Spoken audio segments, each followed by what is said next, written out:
It is my opinion, and also my analytics show that I believe I have been shadow banned for the primate pustule video that I put up.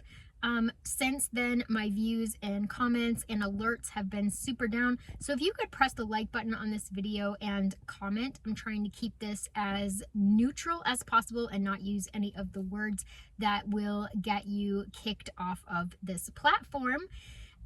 I know that several huge YouTubers have been put in YouTube jail recently, and I would like to continue spreading my message. Hey preparedness people, it's Cynthia at the Bigs Prep, and I am coming to you with some things that we can do after the panic starts. Now, we all know that there's this buzz in the air, almost this palpable kind of feeling to where it's getting, people are unsettled. They're like horses that can smell smoke. They know something is going on. So I made a little list of some things that we can do kind of before the panic starts. So let's get right into it. And I'm just going to talk in this video. There's not going to be any cutaways.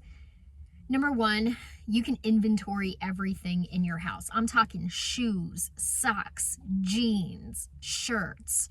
I'm talking your office supplies, your food, your cleaners, whatever you're gonna need for the next year or maybe even 2 years, go ahead and see if you can get it now. I know that a lot of YouTubers are posting videos about how a lot of places are putting stuff on clearance because it was in those container ships for so long. So now is the time to grab that stuff. Get yourself to the Goodwill maybe and pick up some extra sweaters. Winter is coming. Extra sweaters for everybody in the house, blankets, anything. The next thing you can do is go online and order. I know that a lot of people don't have extra funds right now, but if you do it now, go ahead if you have the funds and get the things that you're gonna need as far as like specialty items or things that may not be available in a regular store. I want you to be aware of your delivery guys. If you're getting large deliveries often, then they're going to know that you have stuff. So make sure that you're aware of your deliveries, maybe order to different addresses. I'm not super sure how you would get around that. I order some stuff coming to my work just because it's better for me that way. Number three, you're going to collect some intel. You're going to keep your eyes open for news, local. You're going to keep your eye on national news, world news. There's so many things, but don't get too immersed. Like, don't do it too much because it gets a lot. It gets real. It gets scary.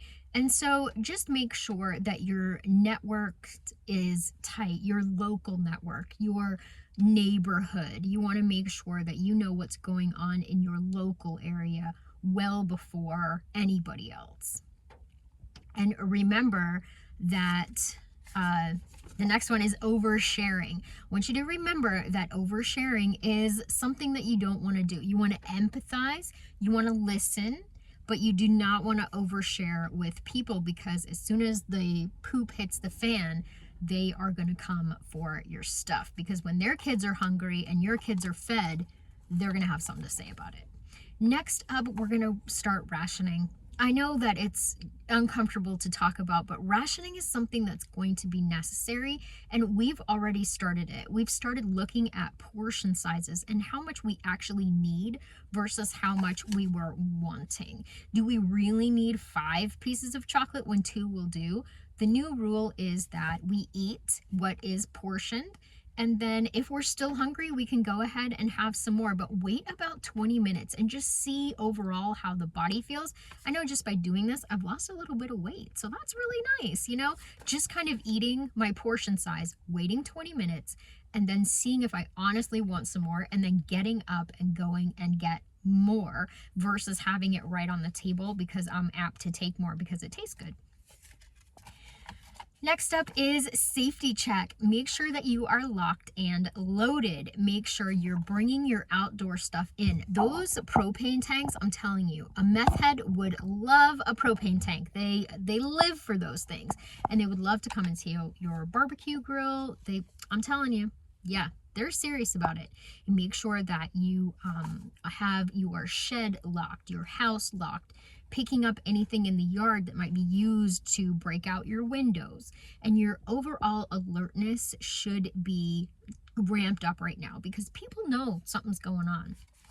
And then the things to do now, you're going to want to build some relationships. You're going to want to say hi to your neighbors and do a neighborhood recon. This is a great way. You can just go for a walk and you can kind of spot who has a garden, who has fruit trees, who has what they have and how they leave their house, how there's all kinds of intel that you can gather just in your own neighborhood about who has what, when they're leaving, and kind of what their views are of the world, not by oversharing, but just by talking to them.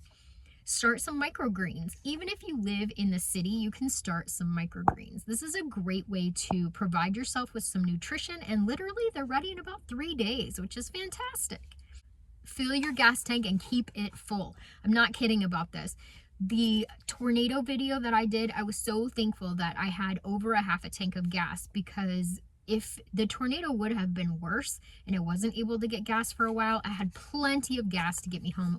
It was a blessing that I had a full tank. And then you're going to want to keep it full, because the first thing that people do when they get spooked about something is go to the gas station, and you do not want to be in that line, trust me. The next thing you're going to go ahead and do is look in on the elderly. They are having such a hard time right now. They're on a fixed income and prices are rising. So we want to make sure that we're looking in on any elderly neighbors or family members who may need our help. And this is a proud generation, so you have to remember that they may not accept help when offered. And make sure that your kiddos know their role in an emergency situation. This is a great time to do a fire drill, or to do a everybody get your shoes on. Make it fun and time it and see if you can make it into a game. It'll go far in your preparedness plan if everybody knows how to do the things that they need to do in a timely fashion. And that's it. That's all the notes that I have about stuff that we can do before and stuff that we can do after the panic starts.